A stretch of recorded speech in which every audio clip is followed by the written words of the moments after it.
زبور 91۔ وہ جو اعلیٰ ترین کے خفیہ مقام میں رہتا ہے وہ خدا کے سائے میں رہے گا۔ میں رب کے بارے میں کہوں گا، وہ میری پناہ گاہ اور میرا قلعہ ہے، میرے خدا، میں اس پر بھروسہ کروں گا۔ یقیناً وہ تجھے پرندے کے پھندے سے اور شور مچانے والی وبا سے نجات دے گا۔ وہ تجھے اپنے پروں سے ڈھانپے گا اور اس کے پروں کے نیچے تو بھروسہ کرے گا۔ اس کی سچائی تیری ڈال اور بکلر ہوگی۔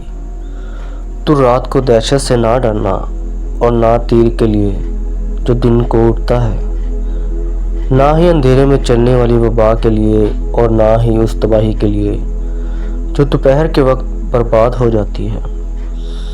1000 تیری طرف اور 10,000 تیرے دائیں ہاتھ پر گریں گے، لیکن وہ تیرے قریب نہیں آئے گا۔ تو صرف اپنی آنکھوں سے دیکھے گا اور شریروں کا اجر دیکھے گا، کیونکہ تو نے خداوند کو جو میری پناہ گاہ ہے، سب سے اعلیٰ کو اپنا مسکن بنایا ہے۔ تجھ پر کوئی برائی نہیں آئے گی اور نہ کوئی وبا تیرے گھر کے قریب آئے گی، کیونکہ وہ اپنے فرشتوں کو تجھ پر حکم دے گا تاکہ تیری تمام راہوں میں تیری حفاظت کرے۔ وہ تجھے اپنے ہاتھوں پر اٹھائیں گے، ایسا نہ ہو کہ تیرا پاؤں پتھر سے ٹکرا جائے۔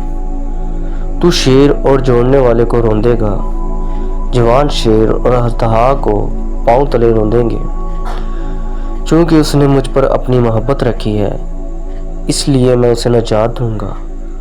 میں اسے بلند کروں گا کیونکہ اس نے میرا نام جانا ہے۔ وہ مجھے پکارے گا اور میں اسے جواب دوں گا۔ میں مصیبت میں اس کے ساتھ رہوں گا، میں اسے نجات دوں گا اور اس کی عزت کروں گا۔ آمین۔